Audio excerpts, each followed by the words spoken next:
ભૂખને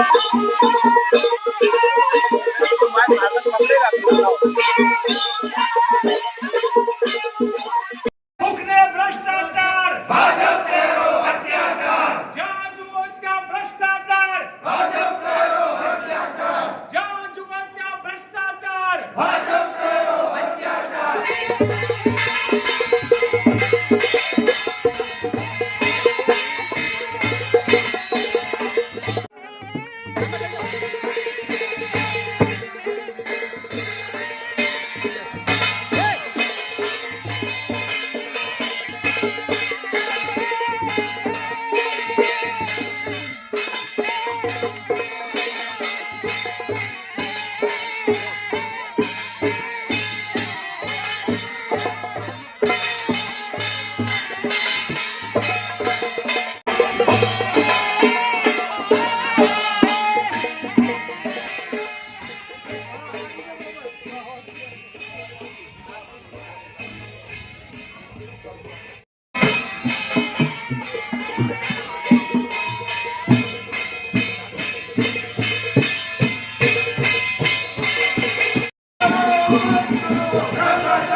sir, આજે અમે જિલ્લા કોંગ્રેસ સમિતિ વતી આપને આવેદનપત્ર આપવામાં આવ્યા છે કે સાહેબ, દાહોદ જિલ્લાની અંદર એનર્જી રોજગારીનું કામ મળતું જ નથી. આ યોજનામાં લોકો કામ લેવા જાય છે પણ લોકો ધક્કા ખાઈ ખાઈને થાકી જાય છે. બીજું સાહેબ, આપણા તાલુકા પંચાયતોમાં એવું જોવામાં આવ્યું છે અને અમારી પાસે એવા સબૂતો પણ છે કે જ્યાં સુધી એ લોકોને ટકાવારી નહીં આપવામાં આવે ત્યાં સુધી એક ટેબલ પરથી બીજા ટેબલ પર ફાઇલ જતી નથી. એટલે ખાસ તો ટકાવારીને કારણે ફાયદો થાય. તો અમારે એવું કેવું સાહેબ કે શું આ અધિકારીઓને પગાર આપવામાં આવતો નથી તો ટકાવારી પર રાહ જો. અને ટકાવારી ગમે ત્યાંથી પેલો ભાઈ ભેગી કરીને આપે, ટકાવારી આપ્યા બાદ બી કામ નહીં. અને દાહોદ જિલ્લાની અંદર સાહેબ 50% ગામો હમણાં ખાલી છે. લોકો વડોદરા, સુરત, અમદાવાદ બધે રોજગારી મેળવવા ત્યાં જાય છે. તો એનર્જી યોજના એક કાયદો છે. તો આ કાયદાની અંદર સાહેબ કેમ કામ આપવામાં નથી આવતું? સરકાર કેમ અસક્ષમ છે? લોકો કેમ રખડે છે? ખાલી 10 કે 15 એક ગામના વડીલ વ્યક્તિ હોય, જે ભાજપના કાર્યકર હોય કે કોઈ બી આગેવાન હોય, એ લોકોને કામ મળી જાય છે. બીજા લોકોને કામ લેવા જાય છે જ્યારે એમને ખબર પડે છે ત્યાં સુધી આ યોજનાનો ટાર્ગેટ પૂરો થઈ જતો હોય છે. એટલે સાહેબ ઘણું એવું થાય છે કે લોકોને રોજગારી નથી મળતી. તો સાહેબ ટીડીઓ સાહેબને બધાને બોલાવીને આપ સૂચના આપો, ટીડીઓ સાહેબને બધાને બોલાવીને સૂચના આપો અને લોકોને સાહેબ એમના ગામમાં જ કામ મળે. તલાટીઓને બધાને બોલાવીને આપ મીટિંગ લો કે ભાઈ તમે અહીંયા ગ્રામ સભા રાખીને ત્યાં જ કામ આપો, ત્યાં લોકોની માંગણીઓ લો. તાલુકા પંચાયતની અંદર આદિવાસી લોકોને ખબર પડતી નથી કે એનર્જીનું કામ અમારે કઈ રીતે લેવાનું. અને જે કોઈ થોડાક હોશિયાર હોય એ પર્સન્ટેજ આપે, પર્સન્ટેજ આપ્યા બાદ બી કામ થતું નથી. એટલે ખાસ અમારી એવી વિનંતી સાહેબ, આપ ટીડીઓ સાહેબને બધાને બોલાવીને સૂચના આપો કે દરેક ગ્રામ સભા રાખી અને ગ્રામ સભામાં તળાવો ઊંડા કરવાના કામો આપો. જમીન લેવલિંગના કામો મળે સાહેબ, કે લોકોની જમીન સરખી નથી, ડુંગરાળ છે એટલે શિયાળુ પાક મળતો નથી. જો એલડીના કામ આપો અને જમીન લેવલિંગ થાય તો લોકો શિયાળુ પણ પાક લઈ શકે. જમીન લેવલિંગ નહીં હોય તો સાહેબ આ લોકો ગુજરાત કામ પર જાય, વડોદરા, અમદાવાદ, સુરત, તો છોકરાઓનું શિક્ષણ પણ બગડે છે. એની સાથે ઘણા એવા ઢોરો લોકો બહાર બાંધે છે. તો કેટલ શેડના પણ કાપો આપો સાહેબ. કેટલ શેડના કામો આપવામાં આવતા નથી. ચેક ડેમોના કામો આપે સાહેબ તો હમણાં પાણી અંદર ઘેરાય તો પાણીના સ્તર પણ ઊંચા આવે. એટલે સાહેબ આ એક આખો નિયમ બનાવેલો છે. આ એનર્જી યોજના એક કાયદો બનાવેલો છે. એ કાયદાનું સરેઆમ ઉલ્લંઘન થાય છે. એટલે સાહેબ તમને ખાસ વિનંતી છે કે તમે ગ્રામ સભાઓ કરાવડાવો તલાટીઓ પાસે અને ત્યાં લોકોને કામ આપો. ઊંડા તળાવ ઊંડા કરવાના કામો, જાહેર રસ્તાના કામો છે, કેટલ શેડના છે, આ બધા કામો મળી રહે એના માટે વિનંતી કરવા. એની સાથે સાથે સાહેબ બીજું એવું કહેવા માંગીએ છીએ કે સાહેબ જો 5 દિવસમાં આનો નિકાલ નહીં આવે તો અમે બધા ધરણા પ્રદર્શન ભૂખ હડતાલ પર ઉતરવાના છે.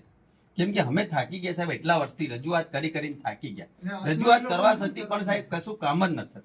એટલે છેલ્લે આત્મવિલોપન કરવું પડે ને તો પણ અમે કરવા તૈયાર કે અમારે બાદ બીજા લોકો તો સુખી થશે. અમે આત્મવિલોપન કરશું અને અમારું કઈ બી થશે તો પાછળના લોકો છે એમને તો રોજગારી આપશે, તો સરકારની આંખો ખુલશે. એટલે એવી વિનંતી આપને કરવા આવ્યા છે. બીજું એમ કહીએ સાહેબ કે કુવા જો 10 વર્ષ પહેલા કે 5 વર્ષ પહેલા જો 6.5 લાખ કે 5.5 લાખમાં મળતા હોય અને હમણાં 2 લાખના કુવા સાહેબ 2 લાખમાં તો ખાડો ખોદાય, તો આ તો સીધો ભ્રષ્ટાચાર છે સાહેબ. હમણાં આવું બતાવે ને પછી બીજે દિવસે પેલો ખાડો બતાવશે. તો આમાં શું થાય છે કે 2 લાખમાં કુવો એ શક્ય નથી. એટલે સાહેબ 5, 5.5 કે 6 લાખ નો કુવો કરાવડાવો. એ પણ એલડી ના કામો મળે, પછી આપણે કેટલ શેડ ના કામો મળે, ચેક ડેમ ના. એટલે ખાસ તમને વિનંતી કરી સાહેબ આ 31 તારીખ પછી પાછા કામો. દિનેશભાઈ શું છે 31 તારીખ પછી 31 તારીખ પછી સાહેબ મનરેગાની અંદર જે વર્કઆઉટ પાડેલા ને એ ઉડી જતા હોય છે. એ ઉડી જાય. એટલે અમે સાહેબ 31 તારીખ પહેલા જ અહીંયા આંદોલન કરવા બેસવાના સાહેબ, ભૂખ હડતાલ પર બેસવાના. એટલે સાહેબ તુરંત આપ આનો નિર્ણય લો, ટીડીઓને બોલાવીને કે ભાઈ આ 5 દિવસમાં કામ થઈ જવું જોઈએ એવું આપ ખાસ વિનંતી કરવા આવ્યા સાહેબ.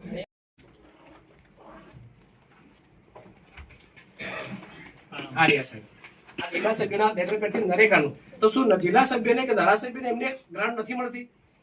આ જે અમારી પાસેથી ટ્રાયબલ ની યોજના પણ છીની લીધી, એટીવીટી ની છીની લીધી, અત્યારે હાલ આ નરેગાની યોજના પણ છીની લીધી છે. દરેક સાહેબ દેખો, દરેક જિલ્લા પંચાયત સભ્યના લેટર પેડો ત્યાં લોકોએ આયોજન કર્યું છે. આમ પબ્લિકનું શું, તમે સત્તાધારી પાર્ટી XYZ હોય પણ તમે જે સત્તાધારી પાર્ટીનો છે એની જ ભલામણ કરી, એ જ માણસો કામ આપશો. તો અમારી જેવા ગરીબ માણસો, અમારાથી અમે પોલિટિક્સ પાર્ટીના છે પણ જે પોલિટિક્સ પાર્ટી નથી એ વ્યક્તિઓ કોના પાસે ભલામણ લેવા જશે? સાહેબ અમારા કિરીટભાઈ પટેલ આની ચર્ચા થઈ હતી, રજૂઆત થઈ હતી અને આપશ્રીએ પણ સાહેબ ડીઆરડીએ નિયામકને સૂચના આપી હતી કે જેટલા પણ બાકી, કારણ કે 2 વર્ષથી બધી બાકી છે વહીવટી મંજૂરીઓ, આપે પણ સૂચના આપી હતી સાહેબને નિયામકશ્રીને, એટલે જેટલી પણ વહીવટી મંજૂરી બાકી છે ત્વરિત આપી દેવામાં આવે. પણ સાહેબ હજુ સુધી વહીવટી મંજૂરી આપવામાં આવી નથી. એટલે વહેલી તકે વહીવટી મંજૂરી આપવામાં આવે અને કામો શરૂ થાય એ અમારી માંગણી વિનંતી છે. ટ્રાઇબલ પ્રાંતના વહીવટદારમાંથી ડીડીઓમાં આવ્યા તો ડીડીઓ તરીકે આખા જિલ્લાને પ્રવાસ કરો અને સર જે બાકી હોય જે નકલી કચેરીઓ વાળું એ પણ તમે જ કર્યું હતું, એટલે એમાં પણ કોઈ એ થતું હોય તો અમારા જે પૈસા નકલી કચેરીઓમાં ગયા છે એ હવે ના જાય એ આપને વિનંતી. દાહોદ એવો એક જિલ્લો છે કે જ્યાં વરસાદનું પાણી થી જ ખેતી થાય છે, એટલે શિયાળું તો 50% થતું હોય છે ને હવે ઉનાળામાં તો કઈ હોતું જ નથી. એટલે સર લોકો બધા મજૂરીએ જતા રહે છે. એ મજૂરીએ જાય છે તો જોડે જોડે બાળકોના પણ લેતા જાય છે. એટલે બહેનોનું પણ કુપોષણ છે ને બાળકોનું પણ કુપોષણ છે. મારું એમ કેવું છે કે સર 5 કિલોમીટરની રેન્જમાં કામ આપવાનો મનરેગાનો કાયદો છે. તમે એ ગામના અને અરજી લીધેલી છે, પહેલું અમારી માંગણી છે કે જે અરજી આવી છે એને માન્ય કરો. એટલે આપણે 2 વસ્તુ કરી છે. ઊંડા કરવાનું બી લો. સરકારને ગવર્મેન્ટને આપણે વ્યક્તિગત કુવાનું લિમિટ 2 લાખથી વધારવાનું પણ એક પત્ર કર્યો છે, એનો ફોલો પણ હું કરું છું. અને અત્યારે આપણે 2 લાખથી વધારે વ્યક્તિગત કામો ન આપી શકીએ, એટલા માટે આપણે સામૂહિક કુવામાં એને લઈ જશું. તો વાત તમારી બરોબર છે કે 2 લાખમાં કુવો નહીં થાય, એનો રકમ આપણે વધારશું ને એવી રકમ રાખશું કે જેમાં 40 ફૂટ સુધી કુવો આવશે. એ બધાની જ રજૂઆત હતી, એટલે બધા જિલ્લા પંચાયત સભ્યોની પણ રજૂઆત હતી, અમારા પ્રમુખ સાહેબની રજૂઆત હતી, MLA ધારાસભ્ય એમ બધાની આ જ રજૂઆત હતી કે 2 લાખમાં સાહેબ નહીં થાય તો એમાં રકમ તમે વધારો કરો. તો એ અમે કન્સિડર કર્યો છે અને હવે જે વર્ક ફાઇલ અમે બનાવશું એ 2 લાખથી વધારાની જ બનાવશું. સાહેબ પણ કામ મળે એવું સાહેબ ખાસ તમે કરજો. બીજી વસ્તુ કે કુવો કોને મળશે? તો જે વ્યક્તિઓ ચોમાસાના સિઝન પછી ખેતી કરી શકતા નથી, એનો ડેટા આપણે સેટેલાઇટ પરથી કર્યો છે. બાયસેક સંસ્થા છે, એમાં 2,33,000 હેક્ટર આપણી ખેતી ચોમાસાની થાય છે. એના પછી આપણે જ્યારે શિયાળામાં તમે કીધું 1,08,000 હેક્ટર જેટલી આપણી ખેતી થાય છે. હા, તો જે બચી ગયા લોકો એમને આપણે પ્રાધાન્ય આપશું એ સર્વે નંબરો. એમાં કોઈની ભલામણ કે એવું કંઈ નહીં. ડાયરેક્ટલી જે વ્યક્તિઓ અહીંથી માઇગ્રેશન કરીને જાય છે એને પ્રાધાન્ય આપશું જે ખેતી કરી શકતા નથી, શિયાળામાં પણ નથી કરી શકતા. તો ઉનાળામાં તો પાણીનો પ્રશ્ન જ નથી. તો શિયાળામાં જે નથી કરતા એ સેટેલાઇટ માધ્યમથી આપણે ડેટા કઢાવ્યો છે, નંબર 1. એના પછી જે લોકો ખેતી નથી કરતા એમને આપણે હાઇડ્રોલોજીસ્ટ પાસેથી સર્વે કરાવી લઈશું. એ સર્વેની પ્રક્રિયા અત્યારે ચાલુ છે કે પર્ટિક્યુલરલી ચેક કરશે કે આ સર્વે નંબરમાં આપણે કૂવો કાઢ્યો 13 મીટરનું, તો ત્યાં ખરેખર પાણી મળશે કે કેમ. નહીં તો આપણે જેમ તમે કીધું કે આપણે ખાડા નથી ખોદવાના, આપણે ત્યાં પાણી કાઢવાનું છે. તો એવી જગ્યાએ આપણે કૂવા આપશું જ્યાં ખરેખર આપણે કૂવો કાઢીને ત્યાં પાણી ખેડૂતોને મળશે. તો એવું થોડો એક ટૂંકમાં આયોજન છે. તમે આટલા બધા લોકો આવ્યા છો, એટલા સિનિયર તમે બધા લીડર્સ છો કોંગ્રેસના, તમે આવ્યા છો, તો જે પ્લાનિંગ છે, આયોજન છે, એનો થોડો તમને ટૂંકમાં એટલે વિગત કઈ રીતે તમને પણ થોડો એવું થાય કે હા તમે આવ્યા છો, તમને ખ્યાલ આવે કે ભાઈ આ કઈ આયોજન ઓલરેડી ચાલુ છે અને ઓલમોસ્ટ એડવાન્સ સ્ટેજમાં છે. એટલે આવતા કઈ દિવસોમાં એમાં વહીવટી મંજૂરી સુધી આપણે પહોંચી જશું. પોઈન્ટ સુધી નક્કી થઈ ગયા છે, સર્વે નંબરો નક્કી થઈ ગયા છે, કોઈની ભલામણ નથી. આ પત્રો તમે અગાઉના કઈ બતાવતા હશો, મારા પાસે એવો કોઈ પત્ર મેં મંગાવ્યો નથી. કિરીટભાઈને પણ ખ્યાલ હશે કે એવો કોઈ પત્ર નથી. જે વ્યક્તિ ખરેખર લાભ મળવા પાત્ર છે અને જેને જરૂર છે એવાને ટાર્ગેટ કરીને આપણે આ નવો સ્ત્રોત એમનો આવકનો ઊભો કરશું.